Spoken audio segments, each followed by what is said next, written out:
ব্যৱসায় থাকিলেও কেতিয়াবা ব্যৱসায়ত ক্ষতি হয়। তেজপুৰৰ ঐতিহ্যমণ্ডিত মহাভৈৰৱ মন্দিৰৰ নিকটৱৰ্তী এখন জুৱেলাৰীৰ নাম হৈছে বাবা জুৱেলাৰ্ছ। এই দোকানখনে ইতিমধ্যেই 25 বছৰ অতিক্ৰম কৰিলে। দোকানীজনৰ নাম হৈছে সঞ্জীৱ পল।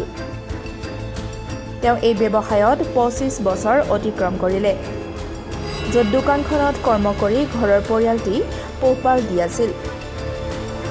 আগতকৈ যিহেতু বৰ্তমান সময়ত জনসংখ্যা বৃদ্ধি হৈছে, সেই অনুপাতে চহৰখনৰ প্ৰত্যেকজন গ্ৰাহকেই সৰু দোকানসমূহত নজৰ নিদি বৃহৎ মলসমূহৰ পৰা সামগ্ৰীবোৰ ক্ৰয় কৰা দেখা গৈছে, যাৰ ফলস্বৰূপে সৰু দোকান খুলি ব্যৱসায় কৰা লোকসকল ক্ষতিৰ সন্মুখীন হ'ব লগা হৈছে।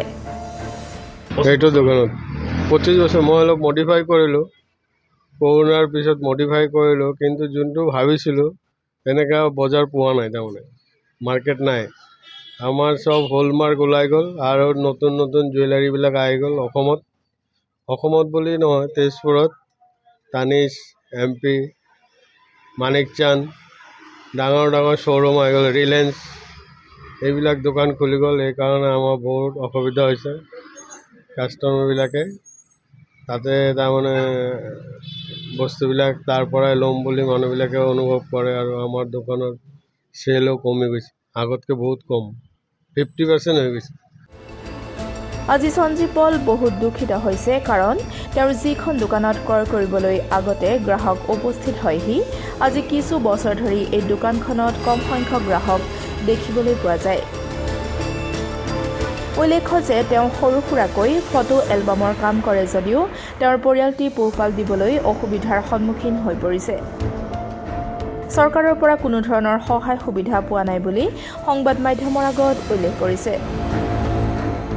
বহুত শ্ব'ৰুম আছে না, এইবিলাক ইহঁতৰ ইণ্টাৰনেশ্যনেল মাৰ্কেট হয়। ইহঁতৰ তাৰমানে দিল্লীত আছে, কেলকাতাত আছে, যোৰহাটত আছে, তিনিচুকীয়াত আছে। কোনোবা এটা ঠাইত যদি অলপ চেল কমো হয়, ইহঁতে মাইনাছ+ কৰি লয়। ইহঁতৰ বেপাৰবিলাক ডাঙৰ, আৰু ধৰক ইহঁতে কৰিব পাৰে। আমিতো সৰু সুৰা ব্যৱসায়ী, আমি সৰু সুৰা বিজনেছমেন। আমাৰ তাৰমানে তেনেকৈ আগৰ নিচিনা মাৰ্কেট নাই, আৰু বহুত ডাউন।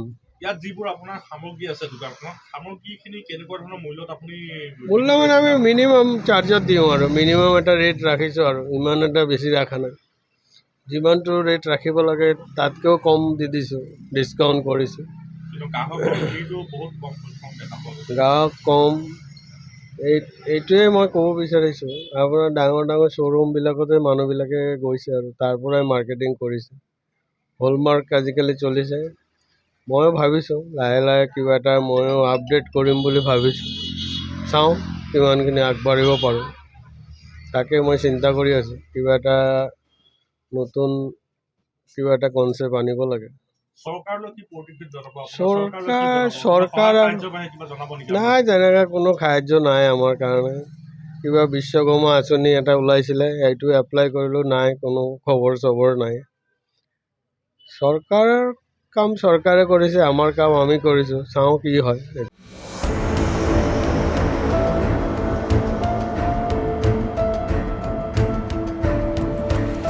তেজপুৰৰ পৰা বিশ্বজ্যোতি কলিতাৰ ৰিপৰ্ট, ডেমক্ৰেটিক আছাম।